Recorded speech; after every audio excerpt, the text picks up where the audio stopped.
tous et bienvenue sur les harmoniques de l'amour. Je suis ravie de vous retrouver pour la deuxième partie de mes livres sur les fées, les univers féeriques, et ce sera la dernière vidéo de ma réponse de mon immense et très longue réponse au tag de Valérie Mariotte, un jeu de fées. Alors, j'ai le grand livre des esprits de la maison. Donc, on a gnome, kobold, gobelin, je sais pas, brownies et autres créatures des seuils intraitables, caves et greniers.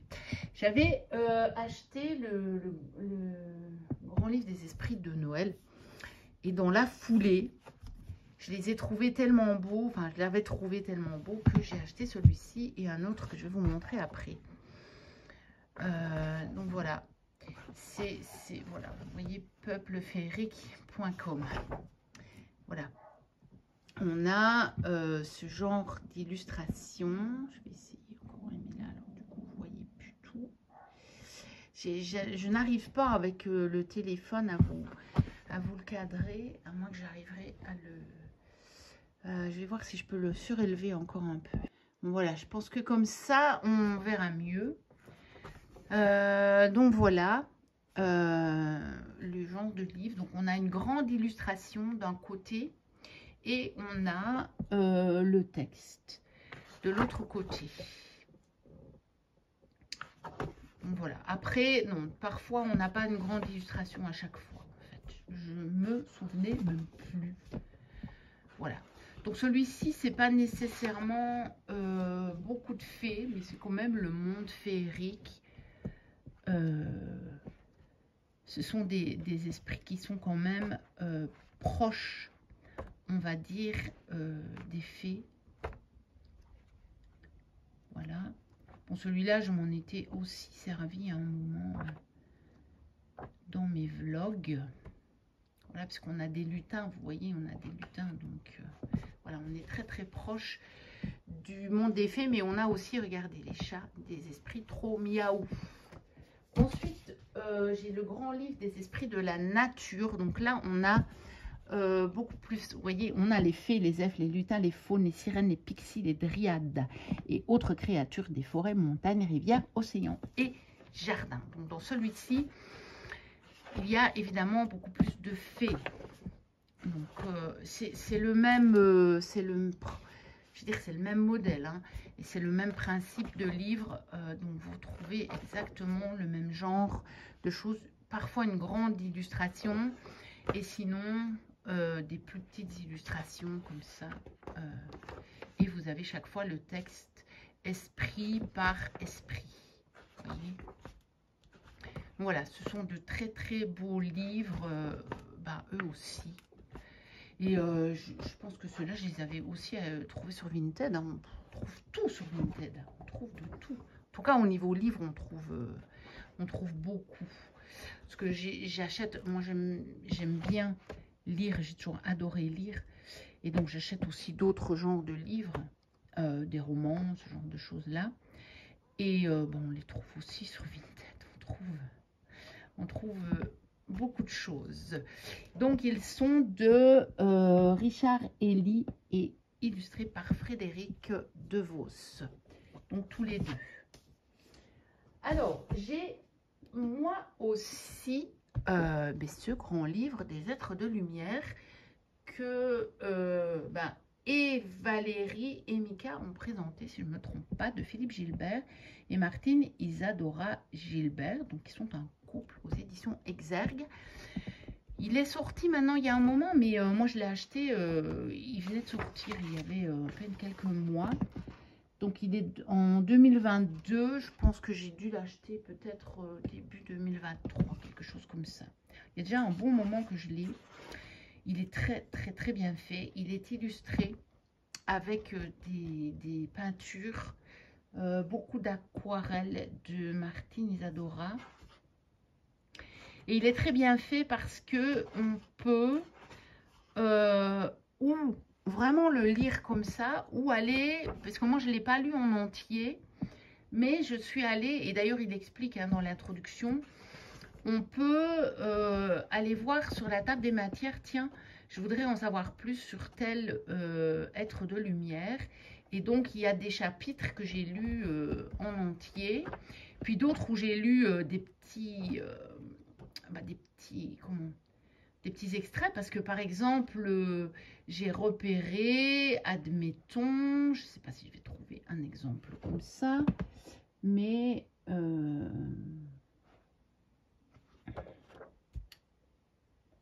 admettons que je tombe quelque part sur les kombushi.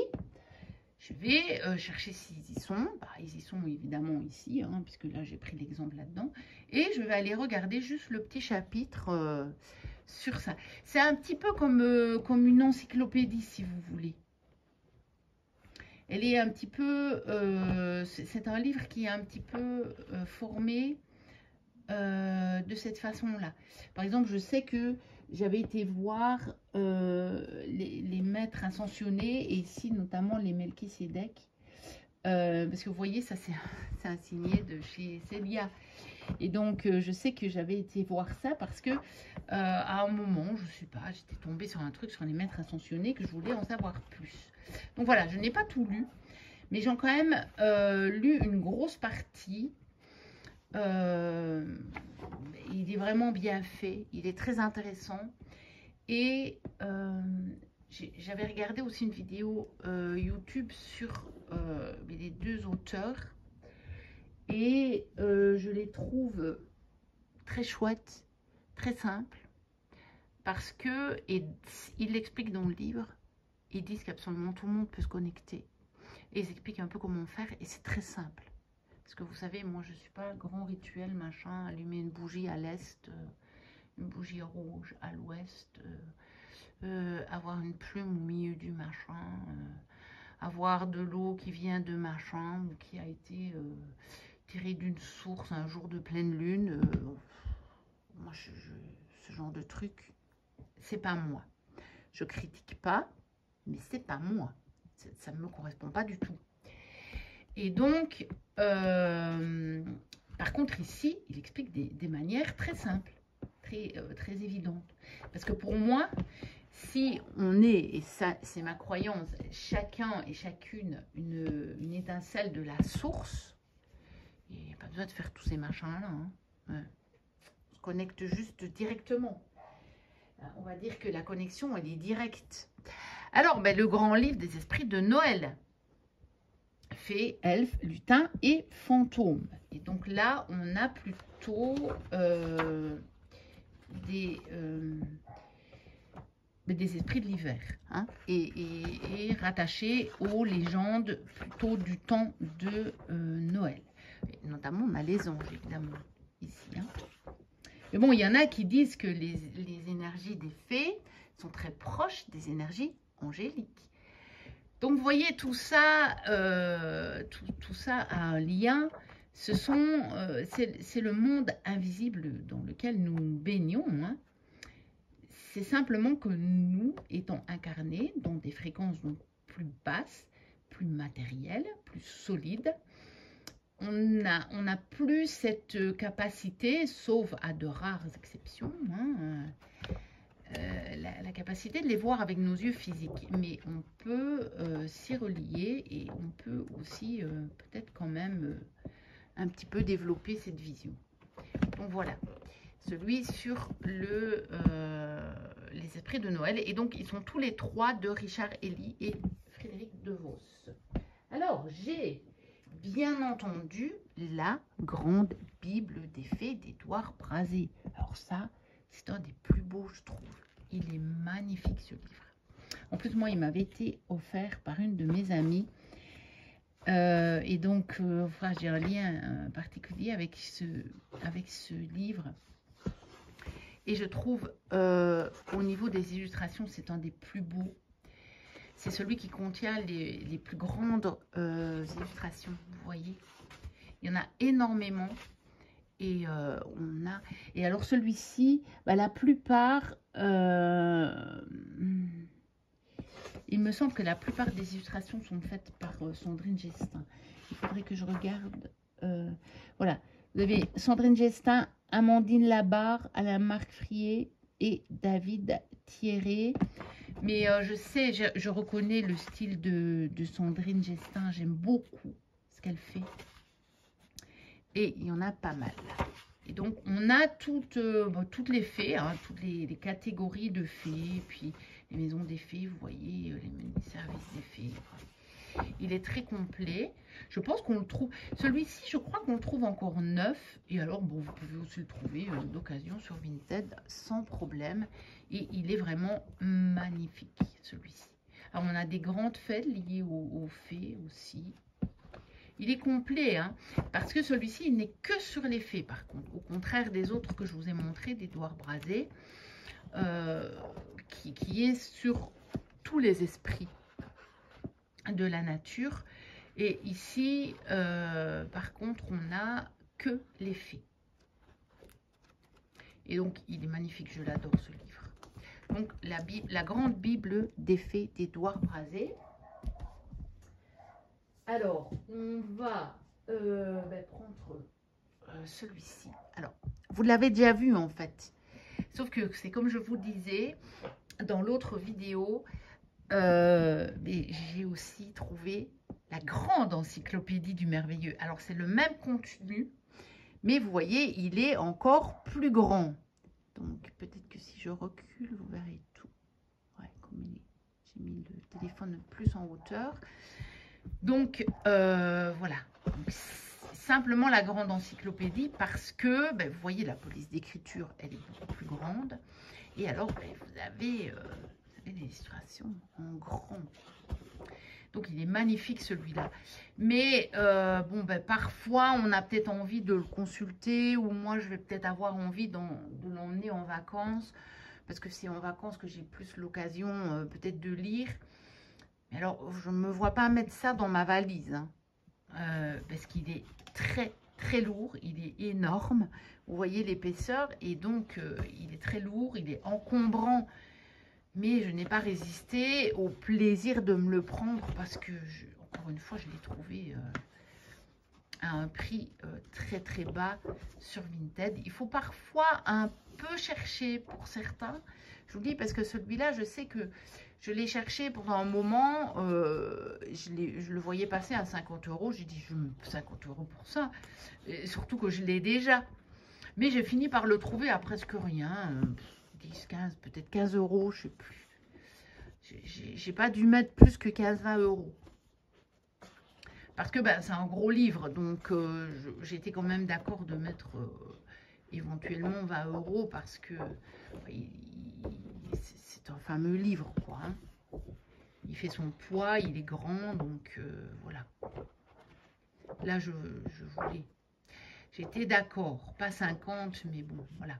15-20, je voulais. Donc là, on est dans les peuples de l'ombre. Donc, c'est le même contenu, hein. Vous voyez, normalement, à l'origine, il coûte 34,90 €. Et puis, on va terminer par celui-ci. Donc, le grand grimoire des fées et des lutins de Kevin Peragno, qui a donc été illustré. Donc, il est chez Contredire. Celui-là est toujours disponible. Oui, ça, c'est tous les petits oracles, hein, qui sont dans le grimoire. Je vous avais fait la vidéo ce printemps, si vous voulez les retrouver. Allez, j'ai oublié. Voilà, Véronique Lépiné. Donc, il y a aussi illustré l'oracle, hein. L'oracle des fées et des lutins de Kevin Peragno. Donc, elle a illustré et l'oracle et le grimoire. Et donc, il est magnifique. Vous avez tout ce qu'il faut concernant les fées. On a même des tranches dorées, hein, pour ceux qui ne connaîtraient pas ce grimoire. Mais bon, je pense qu'on l'a beaucoup vu passer, parce que c'est vraiment un très beau livre. Regardez, on a des illustrations qui sont absolument sublimissimes.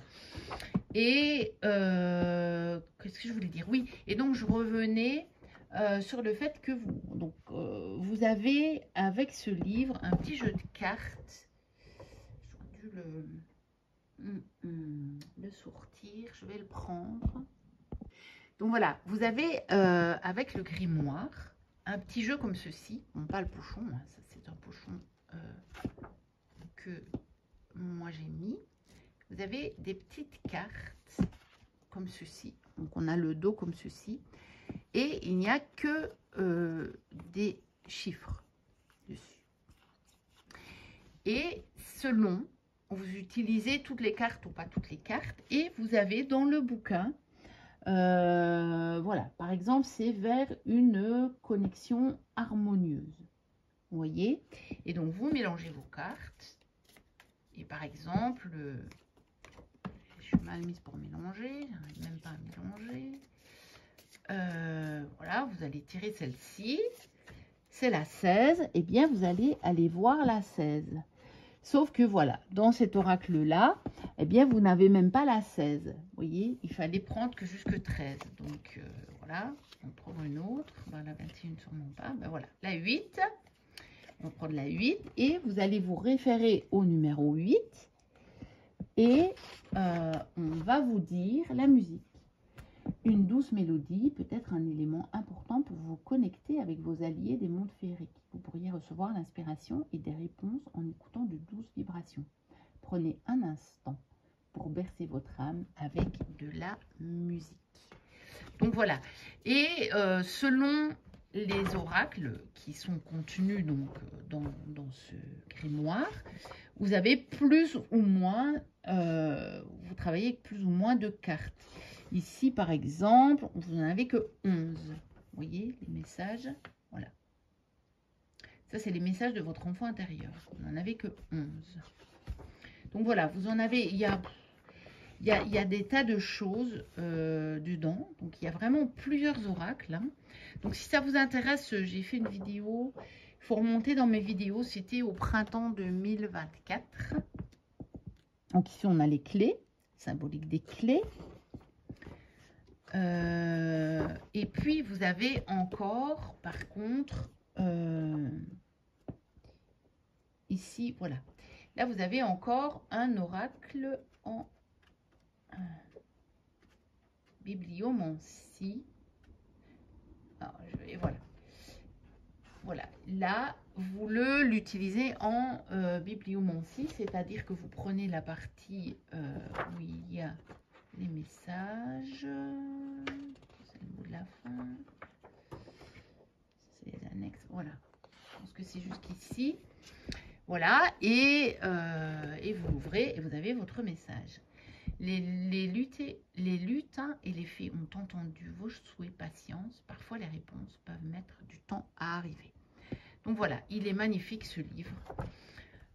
Et on a aussi, vous avez des chèques magiques d'abondance, mais c'est quelque chose que je ne pratique pas, moi. Donc, vous voyez, les cartes, pour faire l'oracle, elles étaient ici. Donc, il faut les découper. Bon, bah, moi, les chèques d'abondance, c'est pas quelque chose que je fais, je pense. C'est un rituel qui me... C'est un rituel, quoi. Donc, comme je suis pas très rituel, je ne le fais pas. Donc, je les ai laissés dedans. Et puis, bon, voilà. Donc, ceci terminé, ma vidéo, enfin, mes vidéos, en réponse au tag de Valérie Mariotte, un jeu de fées. N'hésitez pas à liker, à commenter, à vous abonner si vous passez par là. Et puis moi, je vous dis à très bientôt pour une prochaine vidéo. Et d'ici là, portez-vous bien. Bye bye.